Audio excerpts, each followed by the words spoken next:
¿Me estoy viendo yo?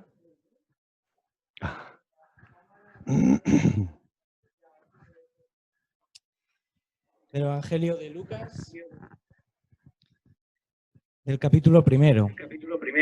En cuanto a ti, hijo mío, serás profeta del Dios Altísimo, porque irás delante del Señor para preparar su venida y anunciar a su pueblo la salvación mediante el perdón de los pecados.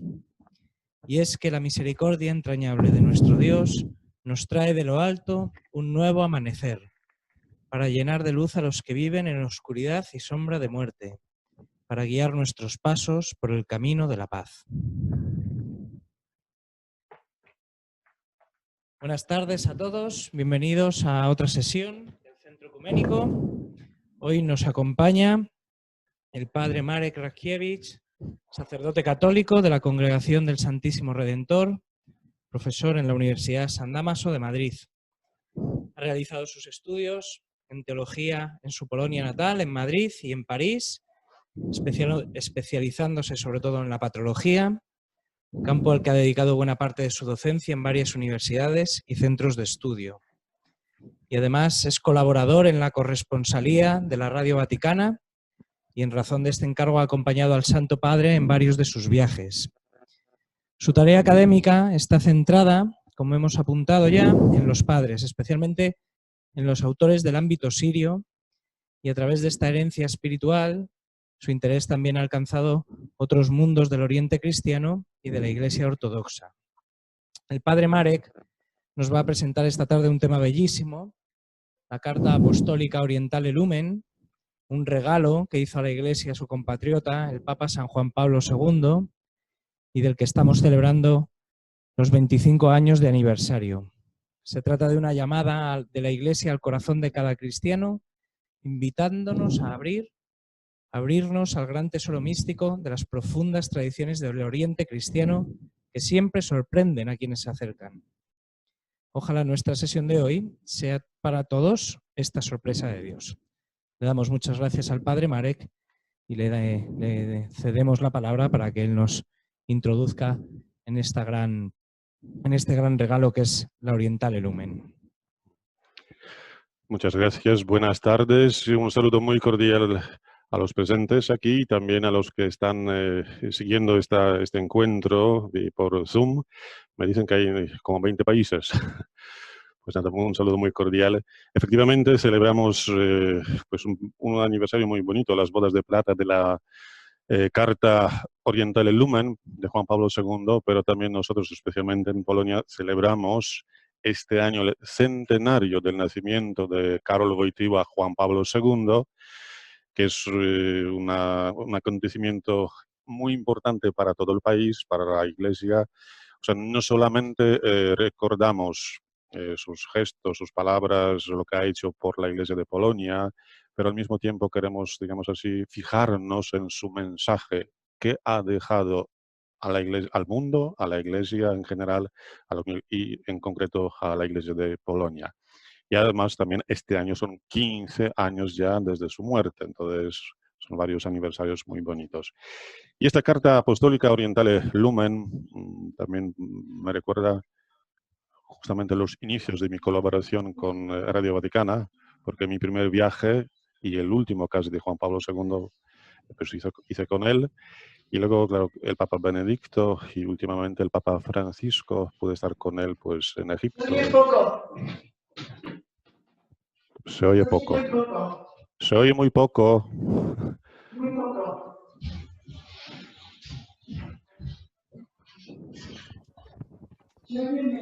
Pues a lo mejor... Desde Chile se escucha muy bien. ¿Ahora? Me dicen que a lo mejor hay que subir el volumen del ordenador.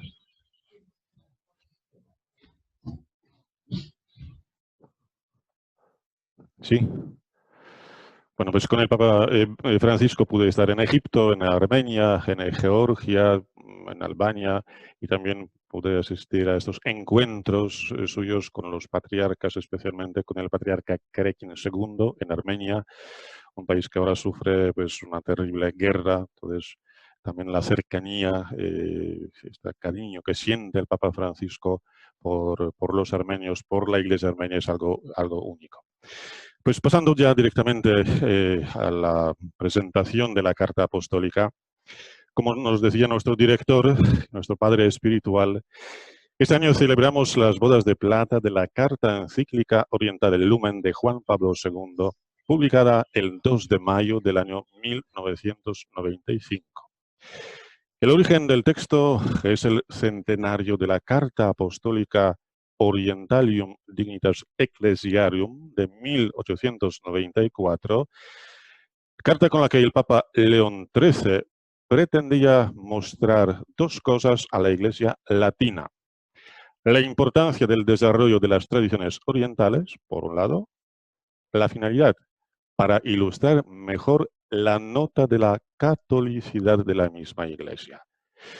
Un siglo después, también en las condiciones históricas nuevas, evolucionadas, Juan Pablo II percibe curiosamente la misma necesidad como algo imprescindible para la Iglesia católica de rito latino sobre todo.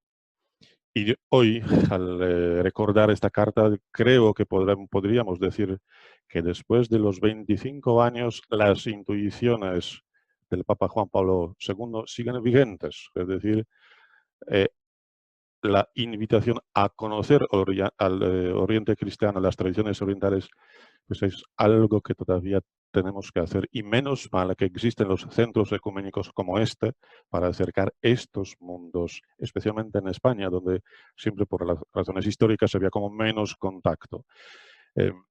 Es cierto que la Carta Oriental Lumen no es encíclica, eso es importante, ni aborda propiamente hablando cuestiones doctrinales. Se presenta más bien como bellísima, sencilla y muy sincera carta en la que Juan Pablo II muestra su admiración por la historia, los santos, la liturgia y la espiritualidad de las iglesias orientales, tanto católicas como ortodoxas. Aquí, en una asignatura que tenemos en San Dámaso, cuando hablamos del Oriente cristiano, pues la gente se crea un cierto problema porque hablamos de los ortodoxos católicos, católicos ortodoxos, no sabemos distinguir bien quién es quién en el Oriente cristiano. El escrito de Juan Pablo II solo puede apreciarse después de una, y aquí invito a todos los oyentes, después de una atenta lectura, o mejor, después de una meditación lenta y personal. Es como una oración tranquilamente en la capilla o en la comunidad. El tono general del texto es profundamente meditativo, diría yo casi contemplativo, y si se consideran las numerosas expresiones, marcado con un fuerte timbre personal de Juan Pablo II. He querido que una llamada. Mi mirada se vuelve a la oriental lumen. Mi pensamiento se dirige a las iglesias de Oriente. Me pongo a la escucha de las iglesias de Oriente. Podríamos multiplicar estas expresiones muy, muy personales de Juan Pablo II. Y merece la pena también recordar una cosa más, sobre todo cuando, vamos, aquí en España, el cristianismo nació en Oriente y ahí tiene sus raíces históricas, bíblicas y culturales. Ahora bien, aunque se trate de una realidad oriental, no es por ello, sin embargo, el producto de Oriente, de su cultura, de su tierra, por mucho que estas palabras resulten llamativas o bellas. Hay que recordar que la luz viene o el oriente viene de lo alto. El sol que nace del oriente simboliza la gloria del Cristo Pantocrator o del Cristo Salvador. Su luz ilumina al mundo que vive en tinieblas sin sombra de muerte y nos muestra el camino de la paz eterna. El cristianismo es un don de Dios y no el producto de una cultura o una civilización o una región. Esto Juan Pablo II también lo repite, lo recuerda a lo largo del texto. Y la primera pregunta que surge, que ya en parte ya hemos respondido, ¿cuál es el motivo de la carta apostólica? ¿Por qué Juan Pablo II escribe esta carta, este texto? Ya al comienzo de la carta apostólica, él mismo lo explica. Voy a leer un fragmento como un poco más largo para entrar después en el mérito. La luz del Oriente, Orientale Lumen, ha iluminado a la Iglesia Universal desde que apareció sobre nosotros una luz de la altura, Jesucristo nuestro Señor, a quien todos los cristianos invocan como el Redentor del hombre. Remarco, subrayo esta expresión, el Redentor del hombre, porque este es el título de la primera encíclica de Juan Pablo II, Redemptor hominis, una expresión que se repite y una imagen que se hace presente en varios textos del Papa después. Y este Redentor del mundo al mismo tiempo es la esperanza del mundo. Y sigue el Papa Juan Pablo II. Esa luz inspiró a mi predecesor, el Papa León XIII, la Carta Apostólica Orientalium Dignitas, con la que quiso defender el significado de las tradiciones orientales para toda la Iglesia. Con ocasión del centenario de este acontecimiento y de las iniciativas contemporáneas con las que ese pontífice deseaba favorecer la reconstrucción de la unidad con todos los cristianos de Oriente, he querido que ese llamamiento, enriquecido por las numerosas experiencias de conocimiento y de encuentro que se han llevado a cabo en este último siglo, se dirigiera a la Iglesia Católica. Y dos fragmentos breves. En efecto, dado que creemos que la venerable y antigua tradición de las iglesias orientales forma parte integrante del patrimonio de la Iglesia de Cristo, la primera necesidad que tienen los católicos consiste, y aquí subrayo, en conocerla para poderse alimentar de ella y favorecer, cada uno en la medida de sus posibilidades, el proceso de la unidad. Es decir, hay que conocer en primer lugar esas tradiciones. Continúa el Papa polaco. Nuestros hermanos orientales católicos tienen plena conciencia de ser, junto con los hermanos ortodoxos, los portadores vivos de esta tradición. Es necesario que también los hijos de la Iglesia Católica de tradición latina puedan conocer con plenitud ese tesoro y sentir así, al igual que el Papa, el anhelo de que se restituya a la Iglesia y al mundo, y aquí viene otro motivo importante, la plena manifestación de la catolicidad de la Iglesia, expresada no solo por una tradición, ni mucho menos por una comunidad contra la otra. El anhelo de que también todos nosotros podamos gozar plenamente de este patrimonio indiviso y revelado por Dios de la Iglesia Universal, que se conserva y crece tanto en la vida de las iglesias de Oriente como en las Occidente. Subrayo también este patrimonio indiviso. No sé si el Centro Ecuménico hace viajes, excursiones o visitas. A los oyentes puedo decir solamente que en la iglesia, aquí en Madrid hay una catedral ortodoxa rusa, nueva, muy bonita, y cuando vamos con los alumnos o con alguna comunidad a verla, a visitarla, pues claro, el típico iconostasio, los iconos, pero de repente la gente se queda asombrada porque este templo está lleno de iconos de santos de España, del primer milenio. Y la gente se queda, ¿y qué hace San Leandro de Sevilla aquí? O Santa Leocadia, o alguien de Toledo, digamos. O sea, hay muchísimo, un icono casi de todos los santos de España. Y claro, la gente se queda muy, muy asombrada. Y el párroco explica, claro, forman parte de una tradición indivisa del patrimonio común. Y además, cuando ven las coronas estas de los reyes visigodos, etcétera, las cruces, pues claro, la impresión siempre es la misma. O sea, la gente se queda, claro, y después queda como una invitación a conocer un poco más el pasado de aquí, de España, ¿no? La ocasión directa, como hemos dicho, del escrito de Juan Pablo II es el centenario de la Carta Apostólica de León XIII, Orientalium Dignitas Ecclesiarum, o sea, la dignidad de las iglesias orientales. El Papa polaco recoge dos intuiciones importantes de este texto.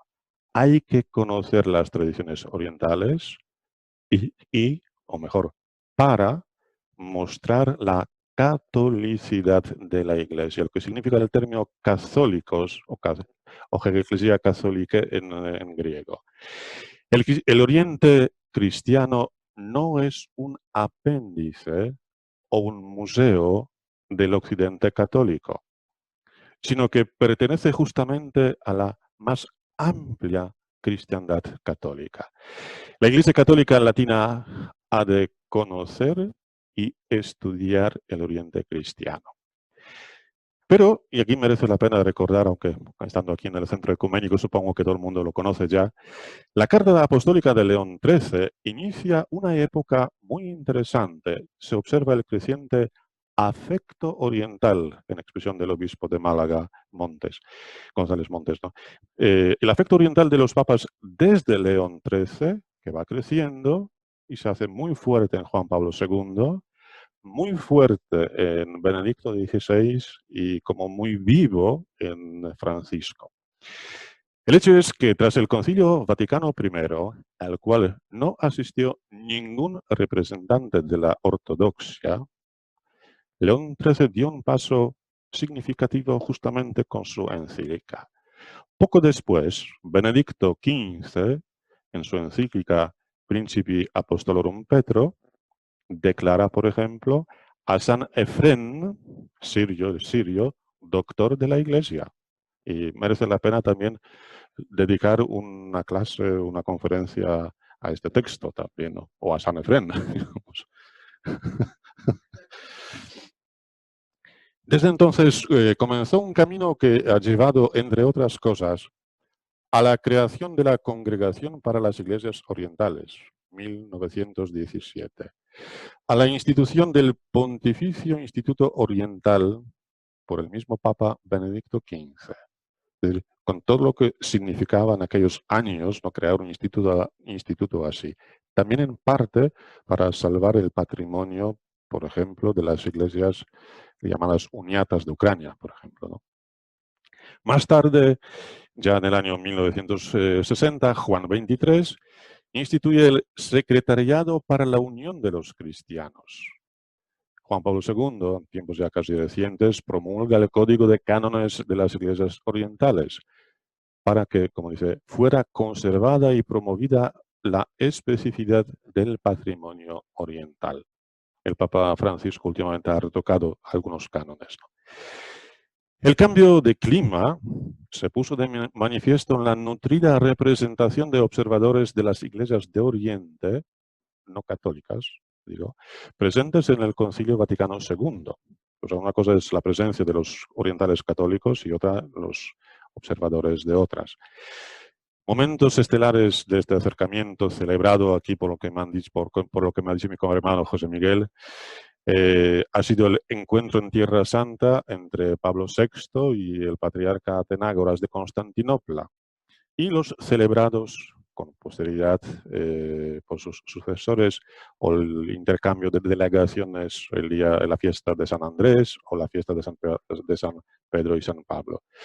Aunque, y eso también se nota en esta carta, es del año 1995, apenas 5 años después de la caída del comunismo en la Unión, en Rusia, digamos, ¿no?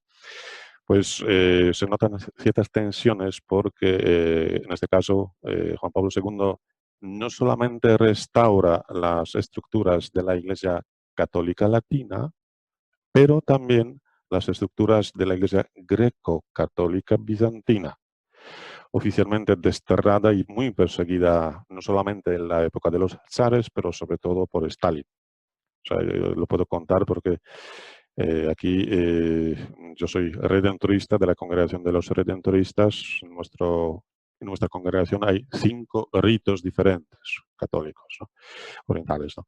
Entonces, recuerdo estando todavía en el seminario, en los años 80, vino nuestro superior general y le preguntamos, porque había como una tradición, que en Ucrania, lo que es hoy día Ucrania, había redentoristas. Entonces uno de los compañeros se levanta y dice: Padre Superior, ¿hay redentoristas en Ucrania? Pues en Rusia, todavía la Unión Soviética. Y él le responde: no entiendo la pregunta. Entonces vuelve a preguntar: no, sí hay redentoristas. no entiendo la pregunta, ¿no? ¿Qué ocurre? No quiso decir, ¿no? Pero 3 años después, el 15 de agosto, celebramos siempre la profesión perpetua, cuando como es un patio, un altar así al aire libre, cuando subimos ahí resulta que hay un señor vestido de paisano sentado junto al altar. ¿Quién es? Resulta que fue uno de los primeros redentoristas que pudo cruzar la frontera de la todavía Unión Soviética y fue su primera visita en un convento, una casa redentorista después de muchos, muchos años. Se ordenó o sea, sus padres no sabían que era sacerdote, por supuesto, trabajaba en una fábrica y hoy día es yo me ocupé de él, después todavía mandaba libros a los redentoristas y sacerdotes orientales a la Unión Soviética. Hoy día el padre Igor, es el arzobispo de Lviv, de la iglesia. Así que si hacemos un viaje de fin de curso, nos acogerá con mucho gusto también, ¿no? Volviendo, digamos, a estos gestos así muy importantes, un gesto altamente simbólico fue el levantamiento por la Iglesia Católica y las iglesias ortodoxas orientales de las mutuas excomuniones. Eso también fue un gesto muy bien recibido. Y este proceso de este afecto oriental creciente encuentra su culmen en 2 documentos del Concilio Vaticano II, Unitatis Redintegratio y, sobre todo, Orientalium Ecclesiarum, que siempre es un texto muy breve, pero curiosamente muy poco conocido también, donde se invita a estudiar el pasado, ¿no?, de estas iglesias. En esta línea, la Orientale Lumen ofrecía a los católicos, hace 25 años, a los católicos latinos y orientales, un horizonte eclesiológico y ecuménico en parte nuevo, pero ciertamente comprometedor, y creo que es un texto plenamente vigente hoy día como tal. Digamos, es los motivos como más oficiales o institucionales, pero detrás de la carta de Juan Pablo II está también otros motivos muy personales. Al recordar un poco su vida durante este centenario, hemos descubierto que para comprender bien su pensamiento, su espiritualidad, sus motivaciones, hay que conocer muy bien su vida, porque muchos textos se entienden muy mejor a la luz de lo que él vivía, de lo que pensaba, de lo que escribía, de lo que rezaba también. Eso también hay que decirlo. En el número 3 de esta carta encíclica, Juan Pablo reconoce que es hijo de un pueblo eslavo. ¿Qué significa esto, no? Curiosamente, Polonia, un pueblo eslavo, es el único de los eslavos prácticamente que es católico latino. Y Rumanía es justo lo contrario, ¿no?, como tal. A lo largo de su pontificado se observa en su magisterio una gran sensibilidad oriental y aprecio de las iglesias orientales, de su liturgia, de su cultura, de sus lenguas. Juan Pablo II procede de Polonia. Aquí me siento orgulloso por decir, históricamente, oficialmente, un país sin hogueras. No había persecuciones como tal en el siglo XVII, después de la Reforma. Un país sin hogueras y de varias tradiciones cristianas occidentales, o sea, protestantes, y orientales, ¿no? Pero claro, cuando yo hablo de Polonia, no hablo del territorio de hoy. Hoy es un país muy pequeñito. En el siglo XVI había 2 imperios en Europa, el Reino de España y el Reino de Polonia. El Reino de Polonia que llegaba desde el Mar Báltico hasta el Mar Negro prácticamente. Entonces había muchas culturas, muchas lenguas, muchas tradiciones religiosas y supieron vivir pacíficamente, más o menos. Había, por supuesto, en algún momento alguna tensión como tal, ¿no? Pues aquí, como sabéis muy bien y saben nuestros oyentes, nace la Unión de Brest, la iglesia mal llamada Uniata, ¿verdad? El otro día hemos celebrado la fiesta de San Josafat, ¿verdad? Es uno de los ejemplos. Aquí, o sea, en Polonia, los armenios reciben un estatuto propio hace más de 800 años. con todas sus comunidades, sobre todo pues, en mi región, Zamość o también Lviv, con sus catedrales, comunidades, barrios, son ciudadanos con todos los derechos. Muchos armenios dicen, no necesitamos la Unión Europea porque ya tenemos un ejemplo de cómo funcionaba una Unión Europea, digamos, ¿no?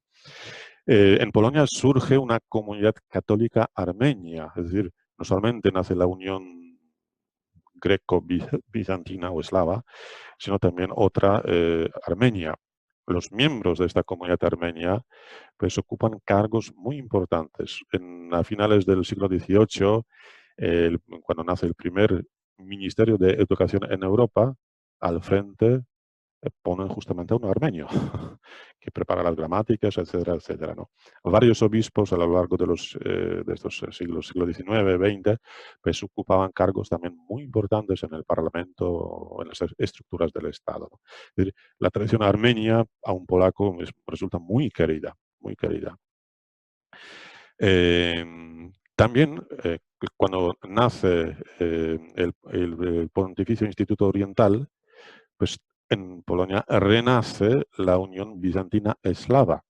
Aquí mis cohermanos, el obispo Czarnecki, hoy uno de los mártires beatos, pues dedican su vida prácticamente o cambian de rito, ¿no? Para renacer, vamos, renovar un poco la espiritualidad, la teología de esta unión, ¿no? Y una cosa también que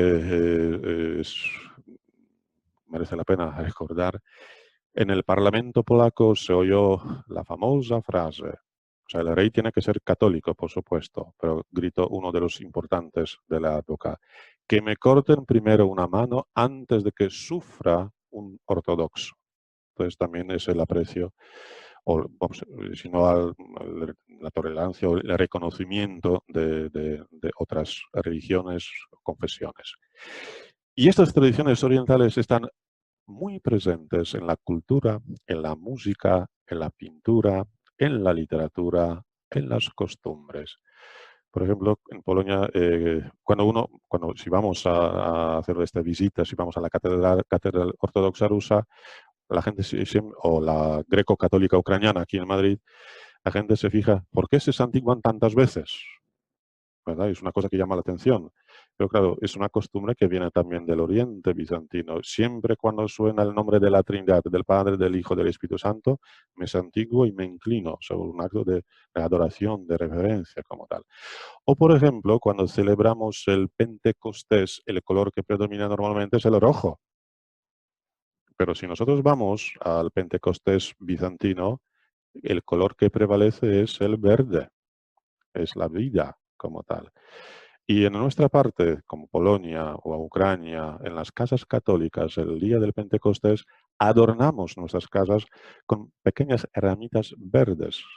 O también alguna costumbre que aquí no existe, que es la oblea en la Nochebuena, es decir, un pan, prósfora bizantina, bendecida en la iglesia, que después, antes de comer, toda la familia reza y se parte esta oblea, símbolo del pan eucarístico como tal, ¿no?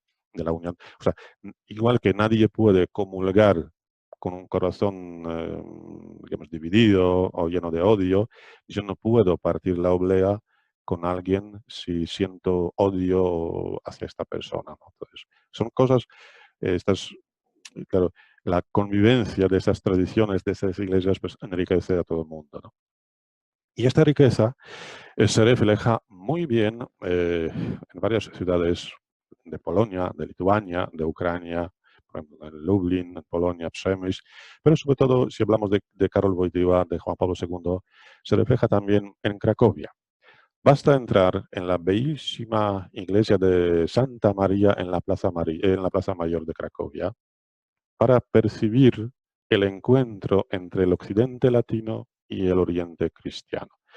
Oficialmente el altar es de la, decimos, Asunción, pero ahí es el altar de la dormición.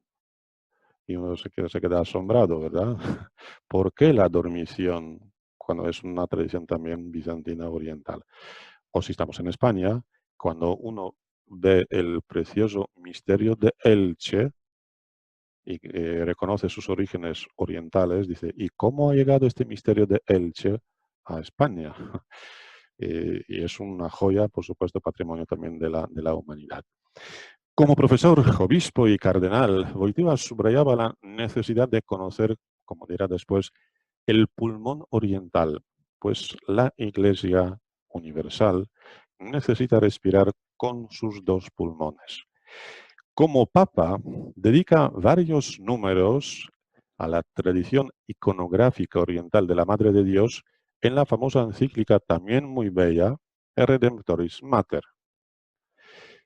Algo ciertamente sorprendente en comparación con análogos textos del magisterio pontificio anterior, que hacen temas tan orientales bizantinos en un texto latino, ¿no? Y sobre todo del Papa. Sin embargo, se entiende perfectamente cuando uno va a Polonia, va a Częstochowa, a la capilla de la Virgen Negra de Częstochowa, cuando mira el rostro de la Virgen Negra de Częstochowa, que es un icono bizantino, el tipo Jodigitria, la que indica el camino con su mano, ¿no? Y muchas veces la gente dice, hay un estudio que dice, la Virgen Negra. ¿Negra por qué? Porque en la mitología eslava había una diosa negra, no es por eso, sino el icono se tapa, se protege con una capa de cera, entonces la cera absorbe el humo y poco a poco se va oscureciendo todo, ¿no?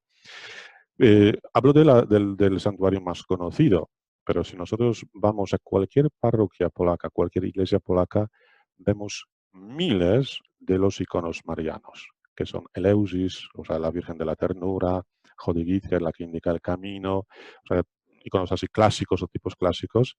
Y aquí de nuevo, como estamos en España, cuando a mí me hablan de la imagen, la Virgen de la Esperanza, o, claro, yo pienso en un icono, una pintura, y sin embargo aquí es más bien una escultura, ¿no? O en Latinoamérica, por supuesto, igual.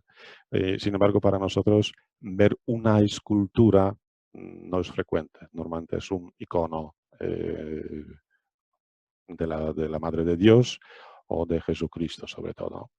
También, hablando de este tema, merece la pena recuperar el discurso pronunciado durante la inauguración de la restaurada Capilla Sixtina. Juan Pablo II, en un texto, un discurso muy bonito, iguala la tradición religiosa y artística occidental de Miguel Ángel con la oriental y rusa de Andrei Rublev, la famosa Trinidad de Andrei Rublev, que está en muchas iglesias también o en muchas comunidades religiosas. El aprecio que siente por esta tradición cirilo-metodiana, que es el origen también de la cultura polaca, se plasma o se plasmará en la encíclica Slavorum Apostoli, los apóstoles de los eslavos, del año 1985. Más adelante comentaré alguna cosa más, ¿no? El tiempo pasa volando. Karol Wojtyła conocía muy bien las comunidades católicas, también en la época comunista, porque oficialmente no existían. Entonces el obispo Wyszyński, el cardenal Wyszyński y el cardenal Wojtyła, pues de alguna manera se ocupaban de estas comunidades, incluso pues admitían a los seminaristas, etcétera. Entonces, de primera mano conoce todo eso, ¿no? Después también hay que subrayar la existencia de una academia de teología cristiana, oficialmente protestante, pero donde también se enseñaba la teología oriental, con buenos teólogos. Entonces, cuando uno mira la bibliografía de los años 60, 70, pues hay varios congresos, encuentros ecuménicos, y Juan Pablo II, Karol Wojtyła también interviene ahí. Entonces, hay un diálogo. Lo mismo en la Universidad Católica de Lublin, donde él enseñaba, un instituto de ecumenismo y un autor también muy importante, Hryniewicz, que prácticamente, pues, digamos así, el mismo oriental ya, pero no, también creaba un espacio de diálogo, de mutuo conocimiento, ¿no? Recordemos también que después del año 1990, Juan Pablo II restaura las jerarquías de las diferentes iglesias católicas orientales y latinas, no solamente en Rusia, sino en otros países.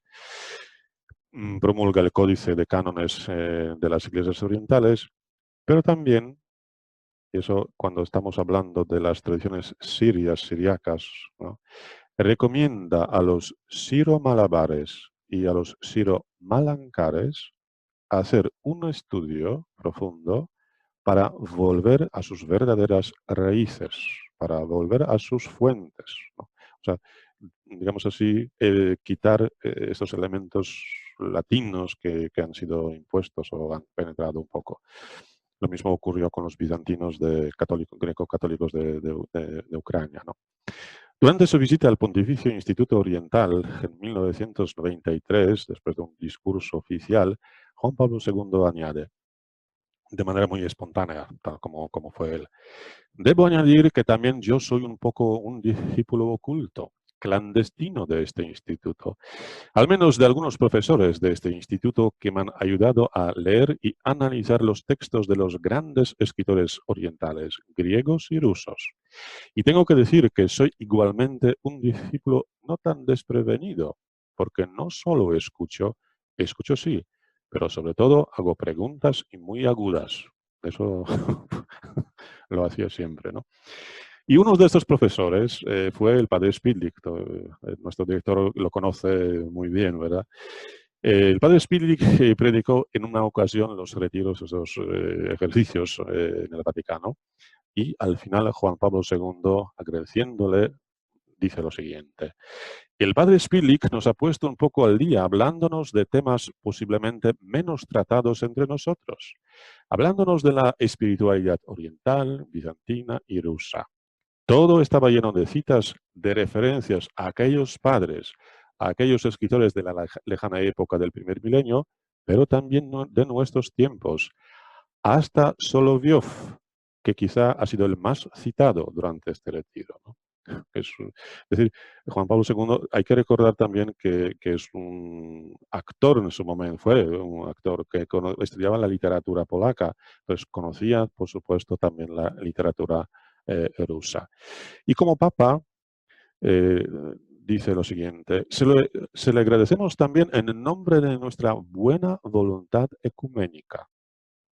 Queremos verdaderamente acercarnos cada vez más a nuestros hermanos orientales, bizantinos y rusos, porque estamos convencidos de que nos une la misma fe.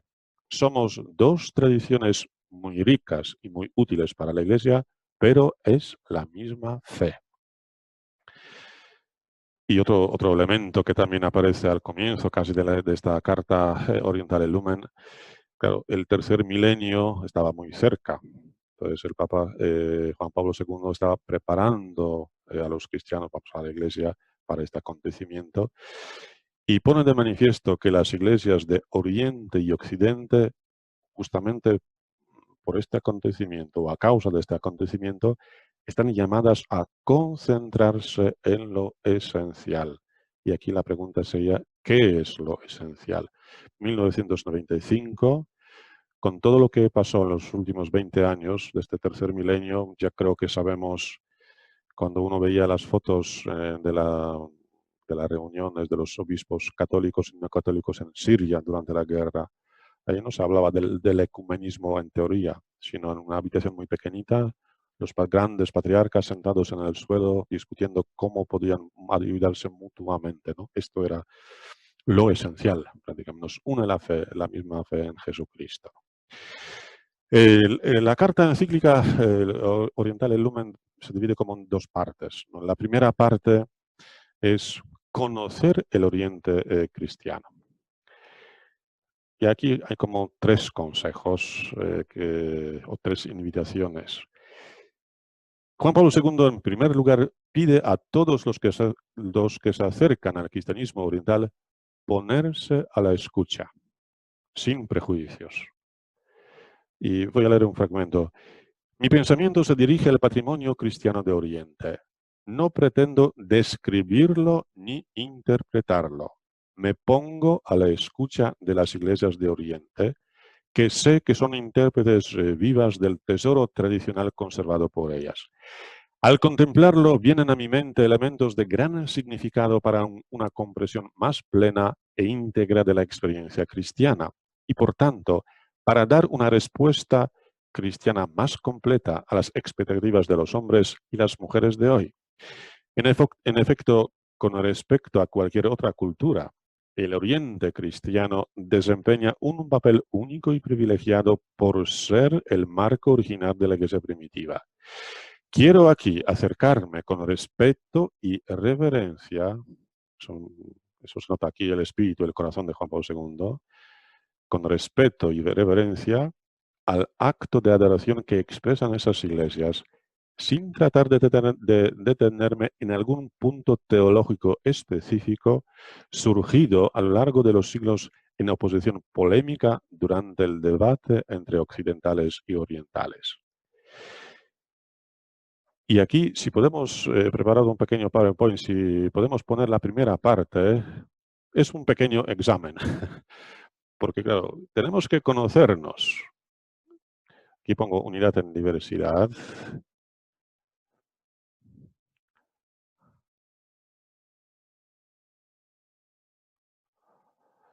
Podemos adelante.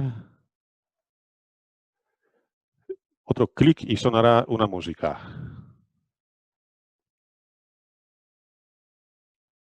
No suena ninguna música. Bueno,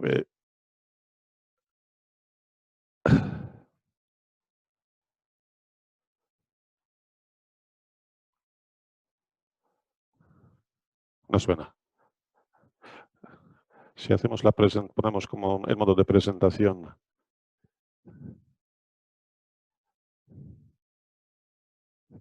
Bueno, luego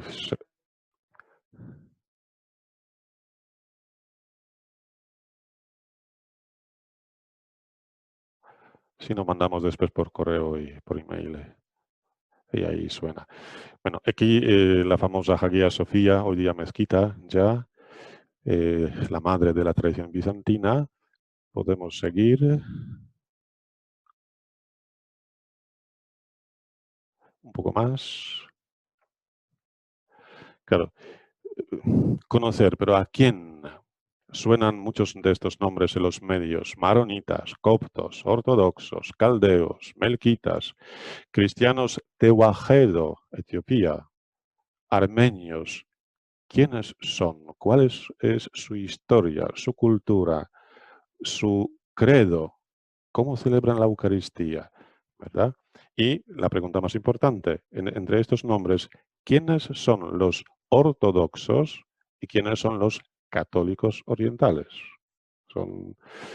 Esto dejamos para otra sesión. Seguimos con los... Si estamos en Madrid, ¿verdad? En Madrid tenemos ahora mismo, tres catedrales ortodoxas bizantinas. La clásica y la más conocida es la griega ortodoxa del Patriarcado de Constantinopla, el obispo Policarpo. Es la primera. Seguimos. Aquí hay algunas fotos del interior. Es una maravilla. Es para hacer una visita guiada. Después, esta es la nueva Basílica de Moscú, pero claro, tenemos en Madrid una iglesia rusa, ahora mismo, desde hace un año, una catedral ortodoxa rusa. Y el padre Andrei Kordotskin es el párroco. Podemos Esta es la iglesia de la parroquia de Santa María Magdalena de Madrid. Una maravilla realmente, pero también se nota el estilo eslavo ruso. Aprovecho también el momento, cuando me hablan de las cúpulas, dicen son cebollas. Digo, no son cebollas, son llamas de fuego. O sea, la imagen de una oración incesante, constante, pero de cebollas no. Entremos dentro. Así es. Y aquí podemos ver las coronas, ¿verdad? Y muchos iconos ¿verdad?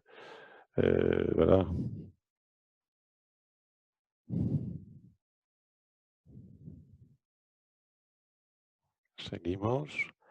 Y la tercera catedral ortodoxa bizantina o de tradición bizantina es la rumana. Es decir, tenemos ahora mismo en Madrid, si hace 20 años existía una única iglesia griega, pues ahora tenemos una catedral ortodoxa griega, una catedral ortodoxa rusa y una catedral ortodoxa rumana. Las tres forman parte de la tradición bizantina, por supuesto, bizantina y bizantina eslava. Aquí el obispo Timotei. Y así es la iglesia, la nueva catedral, todavía sin terminar por dentro, pero es realmente una maravilla. Pero también entre nosotros viven búlgaros, serbios, georgianos, ucranianos, también bizantinos, ortodoxos, pero también hay católicos. Y aparte de esta tradición bizantina, también hay otras iglesias. Por ejemplo, el obispo Nicolás Matti, la iglesia siro-ortodoxa de Antioquía, una de las más antiguas tradiciones cristianas orientales. Seguimos. Están los coptos, especialmente en Barcelona, pero también en Madrid, una vez al mes al menos, ¿verdad? Hay un padre copto católico, el padre Julio, que no vive no muy lejos de aquí, en el centro. Están los etíopes. El padre Jared, ¿verdad? Celebra en la calle López de Hoyos de Madrid los domingos. Aquí un acto ecuménico. Y si alguien quiere probar la comida etíope, en Madrid se puede ahora. Y también porque recuerdo esta tradición etíope, porque cuando hablamos del cristianismo de Etiopía, hay que recordar siempre a un madrileño, a un jesuita, Pedro Páez. Pocos conocen esta historia de Etiopía escrita por él, editada en español hace poco, prácticamente, pero también el gran descubridor de las fuentes del Nilo Azul. Pocos lo saben y merece la pena recordar un poco quién descubrió las fuentes. Seguimos. Pedro Páez. Y los armenios, aquí el padre Snork, el archimandrita Snork, con el católicos Karekin II, el patriarca de todos los armenios. Es una foto de la visita que hicimos desde la Universidad de San Damaso hace 4 años, cuando fuimos a Armenia. Y claro, también porque hablo de esta tradición, porque tenemos como un diario de un viaje de un obispo armenio, 1492, que llega hasta Santiago de Compostela. Describe el pórtico de Gloria. Y este texto va por el norte de España, llega y después coge un barco, llega a Sevilla, y de Sevilla después a Valencia, Barcelona. Este texto ya está en español ahora, pero una joya. Merece la pena recordar. Y si hablamos del Reino de España, ahí los armenios también tienen una larga historia aquí, ¿no? Aquí pongo unas imágenes, una historia de Cádiz. Claro, los armenios, las comunidades clásicas europeas, pues las de Ámsterdam, Marsella y después por Sevilla llegaban hasta Lisboa, les interesaban rutas comerciales y el contacto con el Nuevo Mundo. Entonces llegan a Cádiz y hay varios hermanos. La capilla de la cofradía de Jesús Nazaret. ¿Podemos adelantar un poco más? Digamos, se reúnen para celebrar su culto, su misa en esta capilla de la cofradía, sí, en el barrio de Santa María de Cádiz, ahí. Y una cosa más, pues hay azulejos traídos por los hermanos Zúcar desde Ámsterdam, hay una pila bautismal, todo esto queda ahí. Aquí podemos verlos mejor, los azulejos. Claro, durante la restauración, como los restauradores desconocían el armenio, pues pusieron las cosas al revés, digamos, ¿no? Pero es una pena. Pero claro, cuando el rey de España de entonces decide expulsar a los no católicos, los armenios dicen, pero si nosotros nos reunimos en una capilla católica y rezamos con los católicos, entonces usted no puede expulsarnos. Y se quedaron. Aquí todavía más. Aquí se ve la pila bautismal.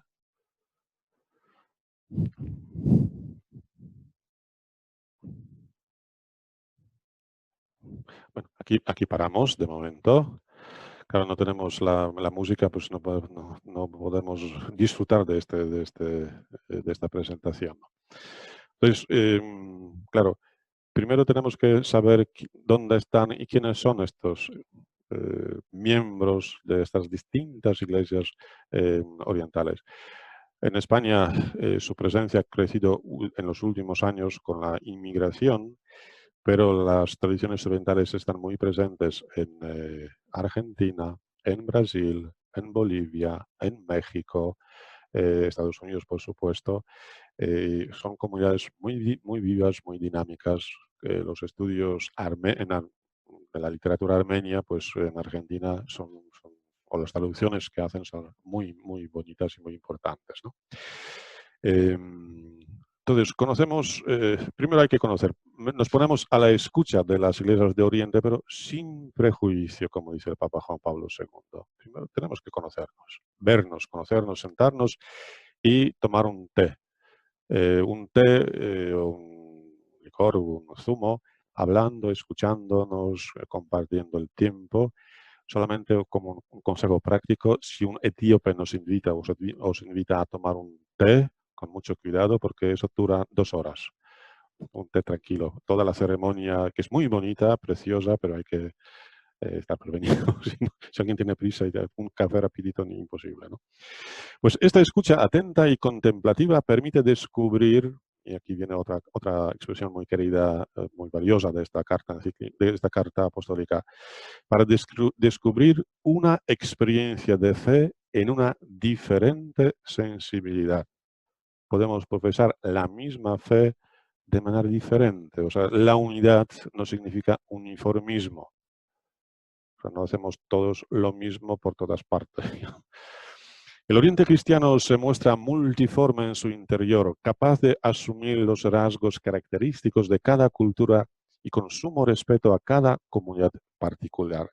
Y a continuación, el Papa, digamos así, retoma nos describe un poco este mundo oriental. En primer lugar, la experiencia trinitaria. En el Oriente cristiano todo comienza y termina en la Trinidad.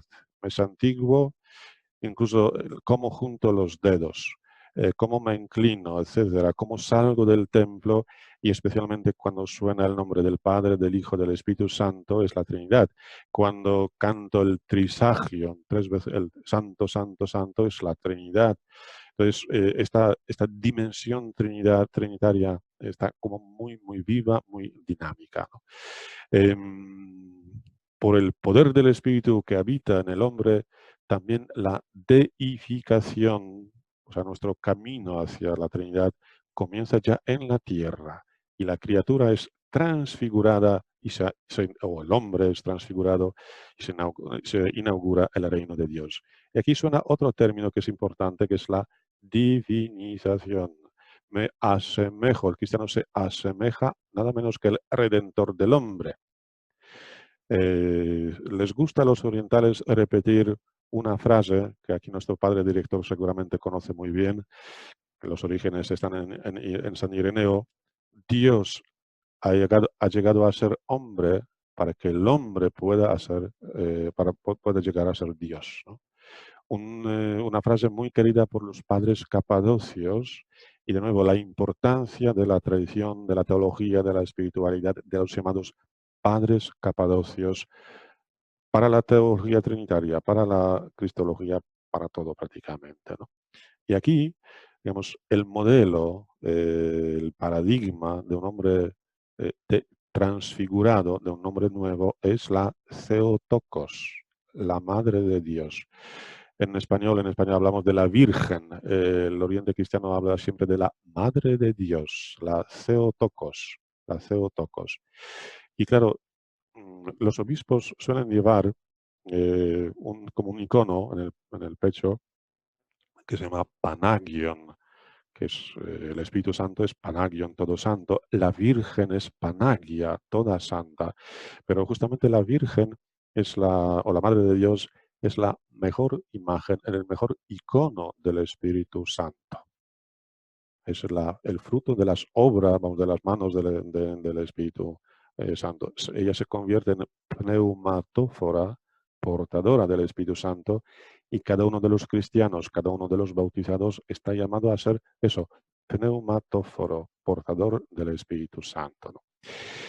Otro detalle que también subraya el Papa Juan Pablo II es que en el Oriente cristiano se observa una atención especial a los pueblos y a sus culturas para que la palabra de Dios y su alabanza resuenen en toda lengua. Es decir, en el Oriente cristiano, desde el principio, cada pueblo alababa, glorificaba a Dios, confesaba a Dios en su propio idioma. También muchas veces cuando llegaban llegaba el cristianismo, nacía el alfabeto y lo primero que se traducía a este nuevo idioma era la Biblia o los Salmos. Y aquí, en este momento, Juan Pablo II recuerda su carta encíclica Slavorum Apostoli. Yo siempre invito a todo el mundo a leer esta carta, muy poco conocida, pero bellísima, porque refleja este encuentro entre el Evangelio y una cultura nueva, una actitud misionera llena de respeto, por supuesto, y con estos nuevos pueblos, ¿no? Dice Juan Pablo II, Cirilo y Metodio quisieron hacerse semejantes en todo a los que llevaban el Evangelio, quisieron ser parte de aquellos pueblos y compartir en todo su suerte. Se trataba de un nuevo método de catequesis en aquel momento, ¿no? Al encarnarse el Evangelio en la peculiar cultura de los pueblos que evangelizaban, o sea, los pueblos eslavos, los santos Cirilo y Metodio tuvieron un mérito particular en la formación y desarrollo de aquella misma cultura, o mejor, de muchas culturas. La actitud de los dos hermanos de Salónica representaba en la antigüedad cristiana un estilo típico de muchas iglesias. La revelación se anuncia de modo adecuado y se hace plenamente comprensible cuando Cristo habla el idioma de los diversos pueblos. Es el nuevo Pentecostés. Yo digo, invito vivamente a leer este texto porque hay fragmentos que son preciosos realmente. Pero claro, si hoy día tenemos en cuenta los derechos de los pueblos, ¿verdad? Lo original de cada cultura, pues el ejemplo de los dos hermanos y también esta carta, pues subrayan justamente esta actitud de la Iglesia hacia lo nuevo, ¿no? Que respeta la cultura y el pensamiento de cada pueblo, ¿no? Después, otro elemento que subraya Juan Pablo II, que es algo propio también del Oriente, que es sobre todo para la mentalidad de hoy, que vivimos ahí como en el presente, o sea, corriendo siempre, el Oriente nos sitúa en medio entre la tradición, con mayúscula, es decir, lo esencial, pero nos proyecta hacia el futuro, o si queremos así, la espera escatológica, ¿verdad? Sabemos de dónde venimos, dónde estamos, pero también hacia dónde vamos, ¿no? Y hacia dónde vamos es hacia el Redentor del hombre, o hacia el reino de Dios, por supuesto. Y aquí la importancia de la liturgia, porque en la liturgia justamente se hace presente esta tensión entre el pasado, lo que es la tradición, y esta espera escatológica. Y la liturgia eh, es un resumen de toda la historia de la salvación, desde casi la creación del hombre hacia la segunda parusía. Los textos, los himnos, las oraciones, la vivencia, pues todo eso nos recuerda. Y siempre yo añado una cosa más. Sí, en la Iglesia latina, hoy día sobre todo, parece que toda la liturgia, los sermones, etcétera, va dirigido a la razón, es pensar, razonar, etcétera. El Oriente cristiano no es así. participan todos los sentidos. La vista, el olfato, el oído, el tacto, etcétera, porque el momento de la liturgia es una experiencia casi física del reino de Dios al que nos dirigimos. Y eso sí que es muy importante. Por eso las iglesias no hay tanta prisa para terminarlas, ¿no? Sino cada detalle es importante, cada icono es importante, los espacios son importantes, el canto no puede ser una cosa cualquiera. Pues en muchas iglesias orientales el coro o el cantor es una función litúrgica bien precisa. Pienso sobre todo en la iglesia armenia, es como tiene un estatus muy importante, ¿no? Y por eso si uno palpa, experimenta este reino de Dios durante la liturgia, el tiempo no importa. O sea, yo puedo estar 2 horas, 3 horas, no importa el tiempo. Lo que importa es mi encuentro con esta realidad escatológica, pero que se hace presente ya, digamos aquí, en este momento. Y al mismo tiempo, al mirar los rostros de los iconos en las iglesias bizantinas, son nuestros hermanos, ya son esos pneumatóforos transformados por el Espíritu Santo.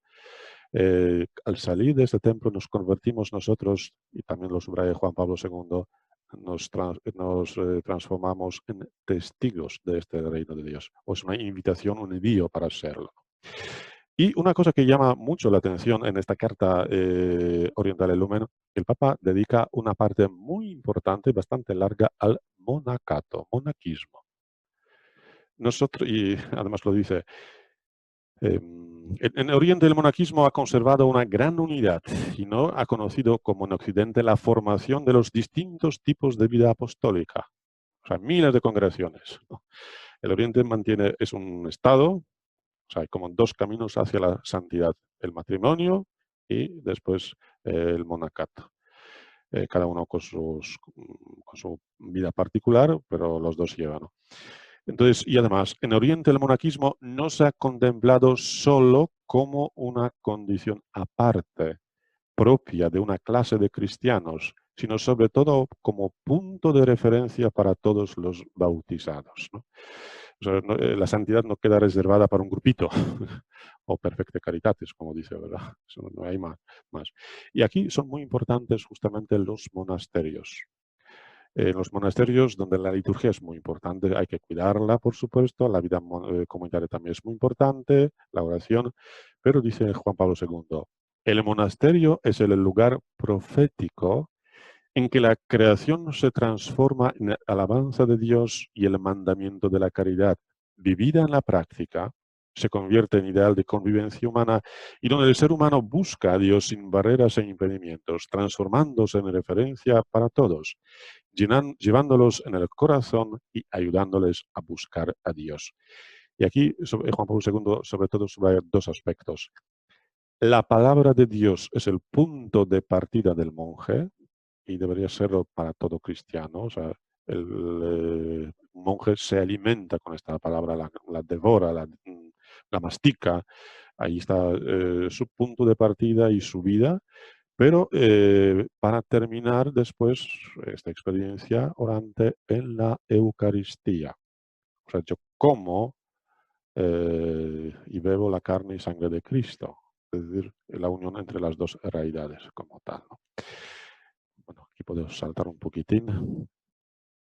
Otro elemento que también subraya Juan Pablo II, pues es el llamado apofatismo. Es decir, yo puedo creer que sé mucho de Dios, pero más no sé qué sé como tal. O sea, Dios siempre es un misterio, pero un Dios que siempre quiere comunicarse por medio, aquí depende un poco del autor, por medio de digamos, de la creación, de la liturgia, de la palabra de Dios, la Eucaristía y especialmente en la encarnación del Verbo del Hijo de Dios. Y la segunda parte, aquí digamos así terminaría la primera, es del conocimiento hay que pasar al encuentro. O sea, ¿para qué serviría conocer estas distintas tradiciones, sensibilidades, experiencias de fe, estas riquezas? si esto no nos conduce después a un encuentro y una vivencia, convivencia también como tal, ¿no? Aquí ya no quiero alargarme, mm, pero los dos números aquí, sobre todo en el número 17, ¿no? Es interesante en este sentido, ¿no? Hay que ir al encuentro, ¿no? Y dice Juan Pablo II, nosotros sabemos hacerlo ya, después de tantos años, tenemos experiencias del último siglo prácticamente. Ya conocemos los caminos que la Santa Sede ha señalado para que se puedan alcanzar ese objetivo. Conocer la liturgia de las iglesias orientales. Yo digo, depende. Profundizar el conocimiento de las tradiciones espirituales de los padres y de los doctores del Oriente cristiano. Tomar ejemplo de las iglesias de Oriente para la inculturación del mensaje del Evangelio. Combatir las tensiones posibles. Y aquí una cosa que también es muy importante, formar en instituciones especializadas para el Oriente cristiano a teólogos, liturgistas, historiadores, canonistas, que puedan difundir a su vez el conocimiento de las iglesias de Oriente. Es lo que hace este centro ecuménico, prácticamente, ¿no? Como tal. Ofrecer, aquí eso es una invitación para nosotros, ofrecer en los seminarios y en las facultades teológicas una enseñanza adecuada sobre estas materias, sobre todo para los futuros sacerdotes. Entonces yo creo que son consejos válidos hoy día también, independientemente del país o del continente. Hay que pasar de la teoría después a la práctica. Y Juan Pablo II aquí nos invita sobre todo a dos cosas, que es digamos así, la diaconía, o sea, servir juntos, buscar iniciativas conjuntamente para ayudar al hermano, al necesitado. La guerra de Siria, por ejemplo, ahora la guerra de Armenia. Cuando estuvimos con el Papa en Georgia, ver lo que ha hecho la Iglesia Católica de rito latino, de rito caldeo y de rito armenio católico para ayudar a la Iglesia ortodoxa, a la población local, es fuera de lo común, es algo increíble, increíble. Y es una gota en medio de un mar ortodoxo como tal, ¿no? Pero el Papa también sugiere, dice, hay que conocer el patrimonio litúrgico y espiritual. ¿Cómo? Por ejemplo, organizando peregrinaciones a los lugares venerados, por ejemplo, por los ortodoxos, ¿no? Y eso ocurre, o sea, por ejemplo, en Eslovaquia hay un sitio donde van todos, o en Albania, eh, San, eh, San Antonio, que conocemos de Padua o de Lisboa, para los albaneses es uno de ellos, ¿no? Y hay un santuario donde van los católicos, no católicos, hasta los musulmanes, por supuesto, ¿no? Como tal, ¿no? Después buscar encuentros o convivencia entre los jóvenes de las distintas confesiones, también para conocerse y evitar eh, prejuicios, porque a veces también hay prejuicios y hay fuerzas que usan esos prejuicios históricos para enfrentar a la población. Eso también hay que decirlo, ¿no? Y finalmente, después de esta serie de consejos, el Papa nos invita también a rezar por la unión entre los dos pulmones, digamos, la oración mutua. Y el último párrafo, las últimas palabras son muy bonitas. María, madre del astro que nunca se pone, aurora del místico día, oriente del sol de la gloria, pues nos señala el orientale lumen con mayúscula, o sea, Jesucristo como tal, ¿no? De oriente surge nuevamente cada día el sol de la esperanza, la luz que devuelve al género humano su existencia. De oriente, según una hermosa imagen, regresará nuestro Salvador. Vamos, tenía preparada aquí una presentación para terminar con una oración precisamente, pero no sé si va a funcionar la música sobre todo porque es importante.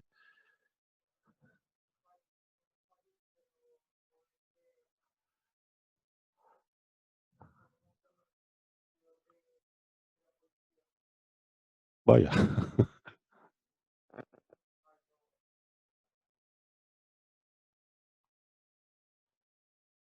O sea, problemas técnicos.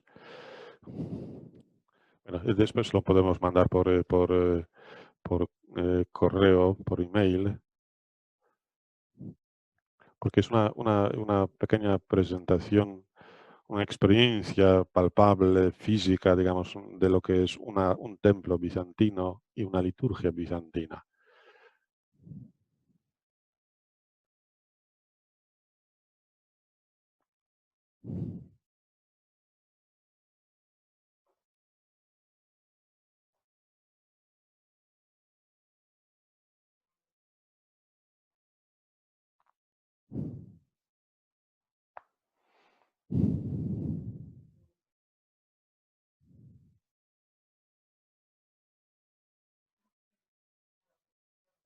Sí.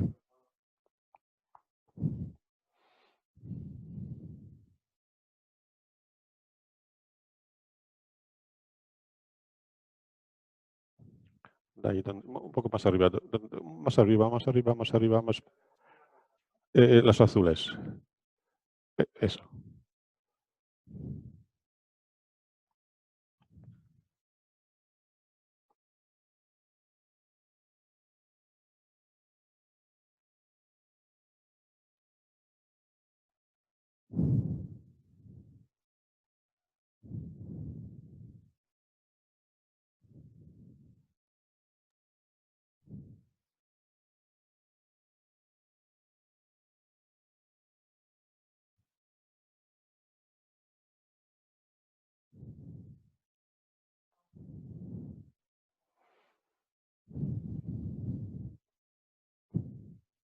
Bueno, aquí en la diapositiva, una iglesia entera debe constituir un icono del reino de Dios, desde la cúpula, donde está el Pantocrátor, bajando los 4 evangelistas, después los apóstoles, los santos, las columnas o los pilares de la iglesia, los mártires, mis queridas miróforas también, o sea, las portadoras del aroma de Cristo.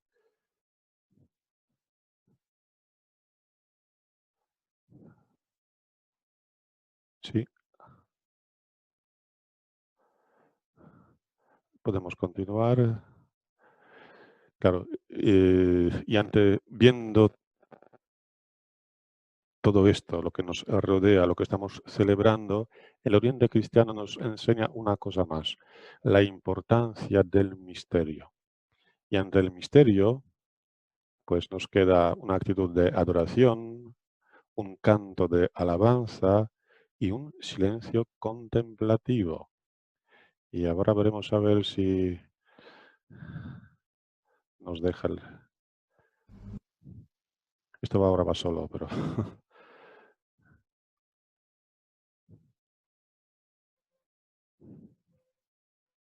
No hay sonido, ¿no?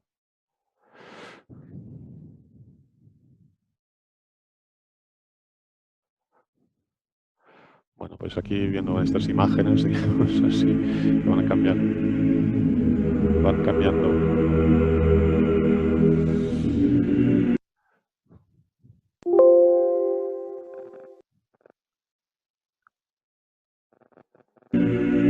Ahora sí, todavía hay.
Y el último tesoro que tenemos en la Iglesia Latina, que es el icono de la Virgen del Perpetuo Socorro.